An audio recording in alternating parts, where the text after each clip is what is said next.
Many years ago, well, not many, a handful of years ago, back when I was in the military, served active duty in the Air Force, I was a military training instructor, an MTI. And not a lot of people, well, outside of the Air Force, they don't really know what that is. It is an MTI in the Air Force is what you would colloquially, word of the day, refer to as a drill sergeant or a DI, drill instructor. You know, the popularized image of the guy from Full Metal Jacket with the big hat and the yelling and whatnot. Very different world these days. But yeah, so an MTI for the Air Force is that drill sergeant persona. It's just the Air Force has to call everything something different. They can't just get in line with anybody. They got to do the Air Forcey thing, for better or for worse. So I was a military training instructor down at enlisted basic training for the Air Force at Lackland Air Force Base, Joint Base San Antonio, Lackland. It was the most eye-opening, transformative experience for me personally, mainly and professionally too. My goodness, I grew up quite a bit during that training and during the process of actually becoming competent at that position. There were growing pains too, because I came from a career field that was a little bit more lax. You know, I came from under the greater wing of Air Force Public Affairs, which in my little niche of it was pretty chill. First name basis between airmen and NCOs and stuff. I think they've since tightened it up a little bit, but when I was in, it was super casual. So to go from there to something that is as rigorous and demanding as it gets, and is as demanding when it comes to their protocols as that is, I had some growing pains, man. I think in those first couple of months, I was like, I this isn't it. I gotta get out of here. Take me back. But I'm glad I stuck it out. It was the most amazing experience. You know, I did I get asked all the time, what was it like, you know, by people that weren't instructors, MTIs or drill instructors. What was it like? That must have been fun. And they picture, you know, Forrest Gump and Bubba scrubbing the floor with a toothbrush sort of thing. And yeah, we did learn about how to roll t-shirts and how to teach people to roll t-shirts, how to make beds and how to teach people how to make beds, how to set up a wall locker, about getting in shape. A lot of like base level knowledge that some kids don't have. And I say kids loosely, they're adults, but I mean, still, anybody that's my age or older knows that 18 to 22, it's still a kid. Apologies if you're 18 to 22 and you're watching this and you're offended, but you're a kid. I was. 90% chance you're a kid. Some people are more mature. Most people are more mature than I was by quite a bit. I'm gonna find my feed over here. So I want to share some of the things that I learned because while I did learn all of those things, you know, the from a tactical level, teaching somebody about rolling a t-shirt doesn't make you a better leader. Even if you're good at teaching people how to roll the t-shirt, you could be the best in the world at teaching how to roll a t-shirt, but be a bad leader or not execute it in the right way and still get no resonance with your audience, with your trainees, with the people that are on the receiving end of your message or instruction. So there's some bigger picture things that I learned, and bigger picture beyond like, yes, we teach somebody to set up a wall locker in a certain way to teach them about making effective use of their time and having attention to detail and to follow a checklist, because if they can't do that, why would we let them do that with $1 billion aircraft? Of course. But I'm thinking less, more metaphysical, less concrete. And those are the things that I want to talk about. I mean, the base level knowledge that these kids have or don't have, some of them don't know how to balance a checkbook. I mean, people don't use checks anymore, but you know, basic money management. They've never gotten a paycheck before. So there's like a financial planning class and blah, blah, blah. I mean, we get some people, we have to assume in every single subject matter area that there's this base level of just no knowledge at all and build people up from there. And being an instructor and learning how to be an instructor really was just a giant psychology and group dynamics course. Yeah, you had the tactical stuff, the hands-on kinetic stuff that you had to do. But getting the most out of your team from a functional level had to do with psychology and group dynamics. So those are the things that I want to talk about. I got 5 key things, and there's 100 things, but 5 that came to mind that I wanted to share with you. 5 very important things that I learned, what leadership skills I learned from being a military training instructor. If you got any questions, comments, anything you want to know about my time from being an instructor, from wearing this hat right here, this hat right here, and being all menacing looking. If you look at the thumbnail, that was me 8 years and 30 pounds ago. Goodness. I was like all like skinny and malnourished from being an instructor and in the 115-degree Texas heat. Goodness. I'm a lot more well-fed now and a lot less active. I'm just going to dive right into these 5 things that I learned because I want to share them with you. There's a lot of things out there. There's a lot of instruction about how to be a good leader.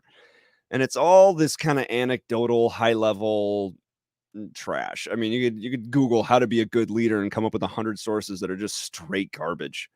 And it really comes down to you finding what enables you to best reach a resonance, to get a reaction, to get a response out of the people that are on the receiving end of your messaging, right? There's no one size fits all thing. But here are the things that I learned. First, everybody learns and receives information differently. Every single person. Some people are visual learners. You write it on a chalkboard, right? They see it or they write it and they see the words, and that's how they retain information. Some people are kinesthetic. They have to do it with their hands. Some people are oral, auditory learners. They hear somebody explain it to them. Their brain processes it. Everybody learns differently. And if you treat all of the people on the receiving end of your messaging like they're a nail, because the only thing you can do is act like a hammer, the end result is you're going to have some nails that are nailed in, and you're going to have some really disgruntled screws and some broken push pins or what. This is a horrible analogy. We'll just rewind and pretend I didn't do it. Okay. Don't be a hammer. You need to be a hammer and a screwdriver and a nail gun and a thing of wood glue. I can't believe I went back to the analogy after I had an opportunity to leave it behind us, and I apologize for that. Everybody learns differently. So you have to not only change up how you convey messages, but you have to diversify all at the same time. You have to instruct, you have to write, you have to give people an opportunity to apply with their hands and see with their eyes. You have to do all those things simultaneously because you're going to leave 2/3 of your people in the lurch.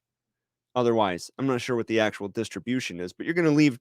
If you teach in one way, a great example would be this morning, our middle child, my wife was explaining to her a different pickup location for after school tonight. It's a great example. It just happened this morning. Different pickup location.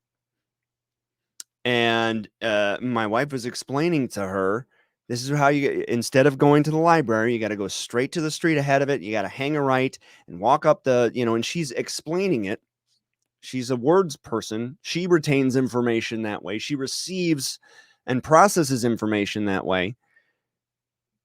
But our kiddo on the receiving end, that's not how she best receives information. So she was getting confused and frustrated. She couldn't wrap her brain around it.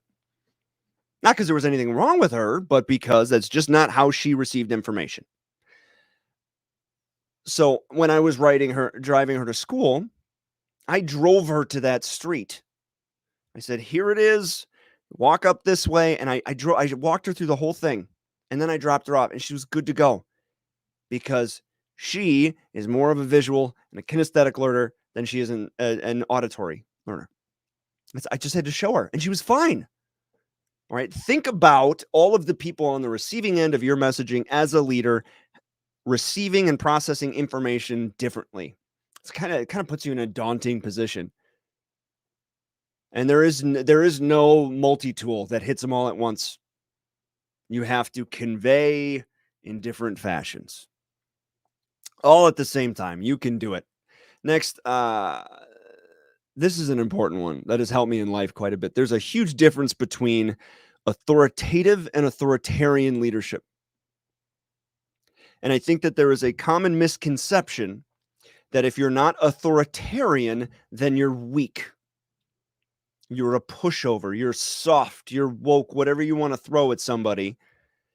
If you are not busting on somebody and ruling with an iron fist, then you are not a competent leader. It's baloney. Authoritarian leadership can only inspire short-term compliance. You can be authoritarian and get people to do things on the quick, get it done.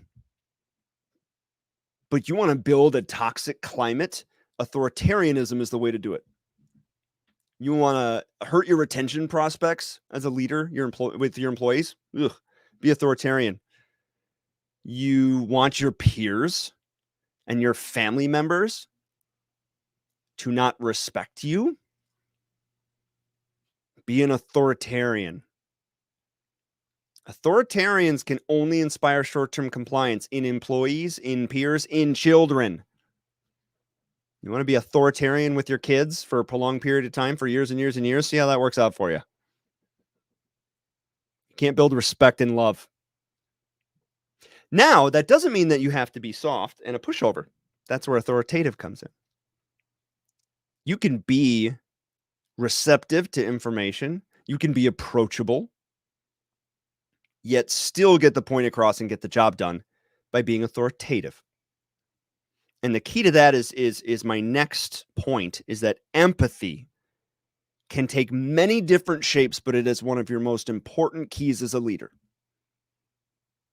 And empathy is the key difference between being authoritative and authoritarian.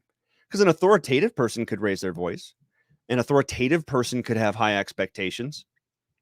But an authoritative person is going to empathize with their employees. An authoritarian person cannot. They want compliance.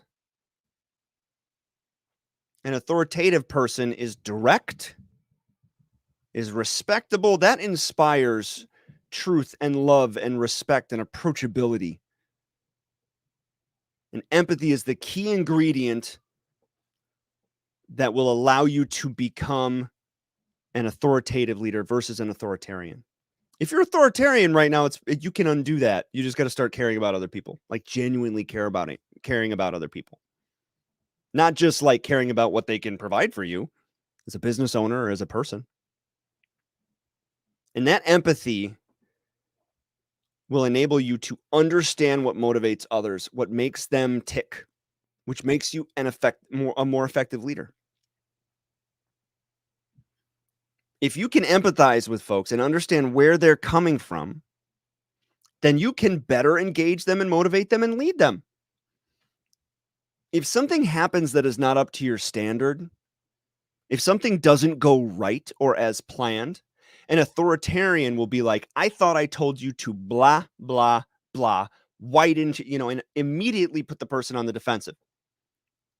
An authoritative person still has that standard, and the goal is to uphold that standard, but it's going to open with a question.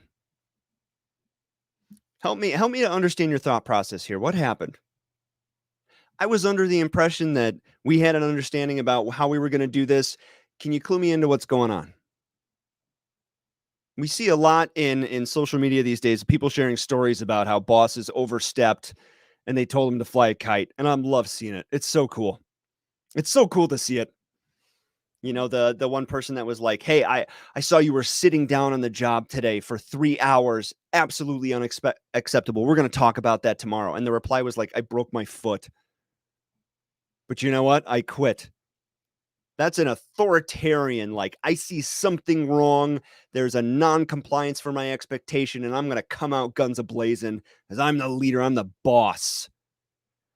An authoritative person is gonna be like, "Here's what the expectation was. What's going on? Why did this turn out this way? Why didn't this happen how I expected it?" And then you sit and you shut up and you listen. That empathy is the key ingredient in a difference between two polar opposites that'll make you a good or a bad leader, authoritarianism or authoritative direction. And empathy is not weakness. It's just not. Listening, asking questions is not weakness. It can be. Yeah, I mean, you can be soft. You can be a pushover as a leader.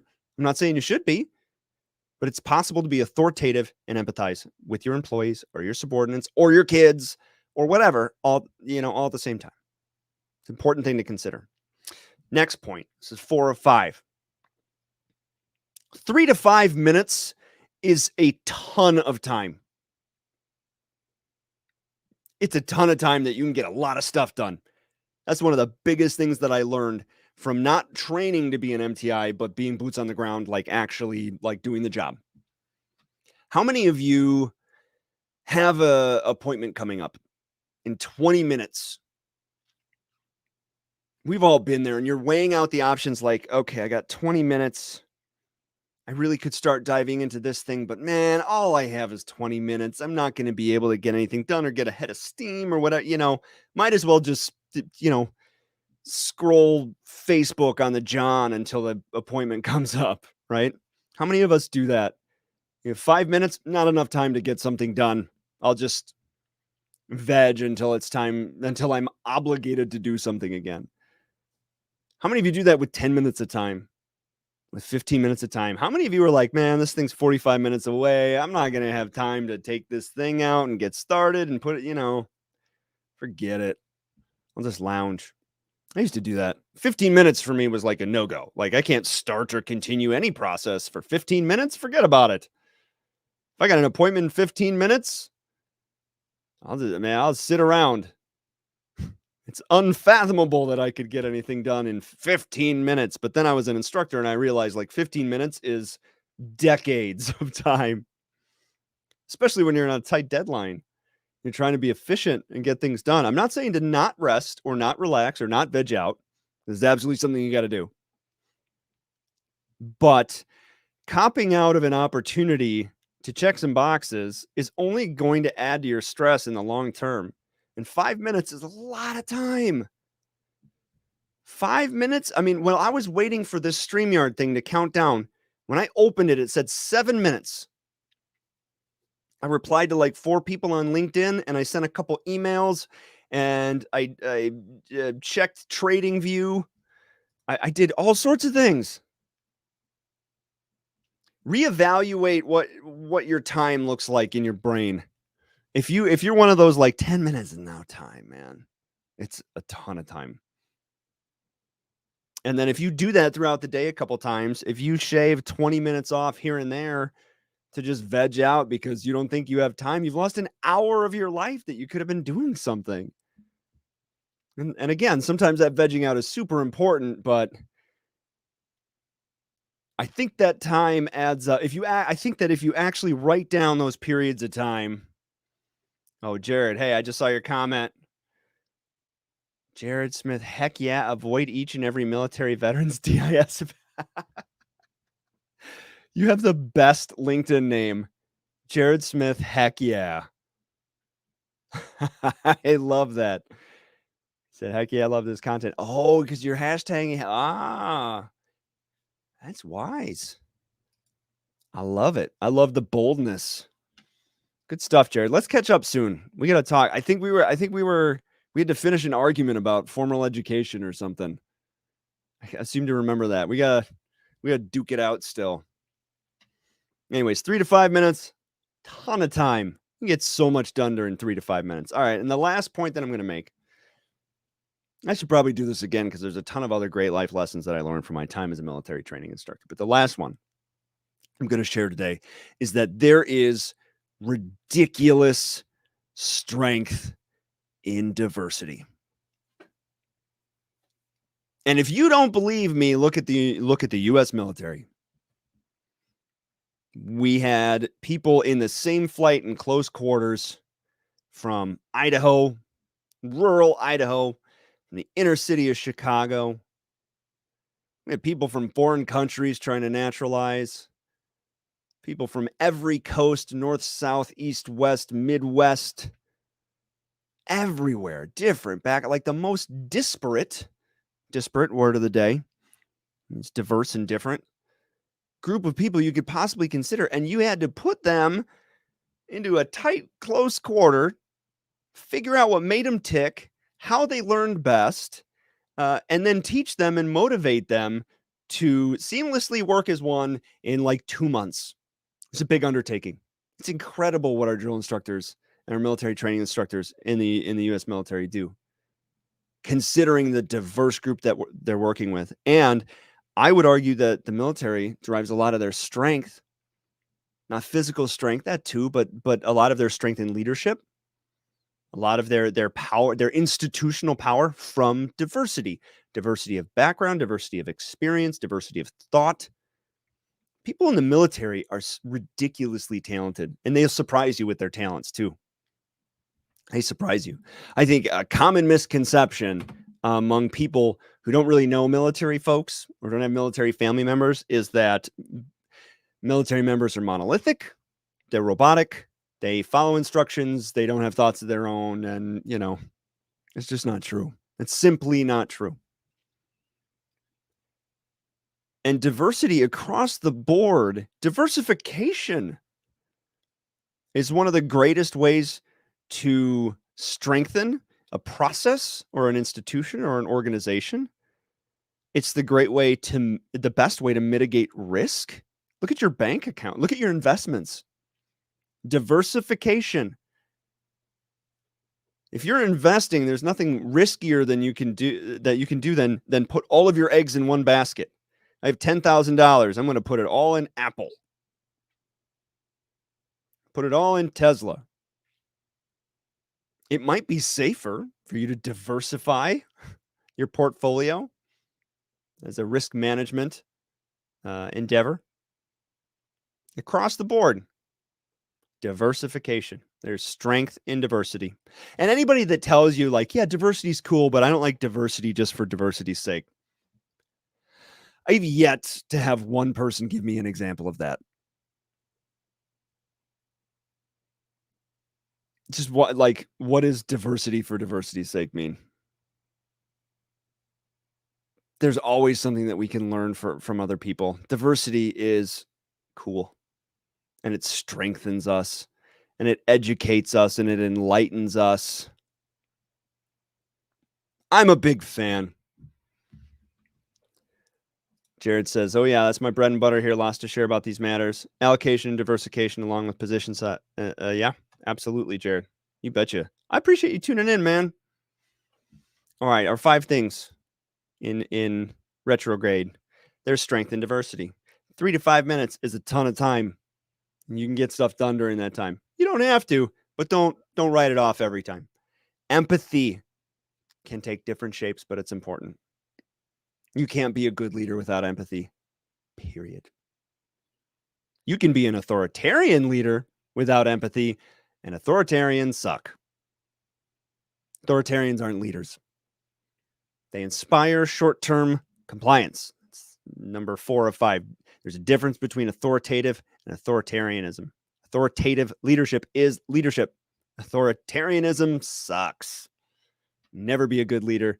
Never be a good parent. Never be a loving parent as an authoritarian. It's not possible. And retrograde in reverse, my last but first point from earlier is everybody learns and receives information differently. You can't just be a hammer because everybody's not a nail. You gotta be a screwdriver and a 5-iron and a whatever implement you need to most effectively work with your God. I went back to the analogy. It's the third time, and I just cannot get it right.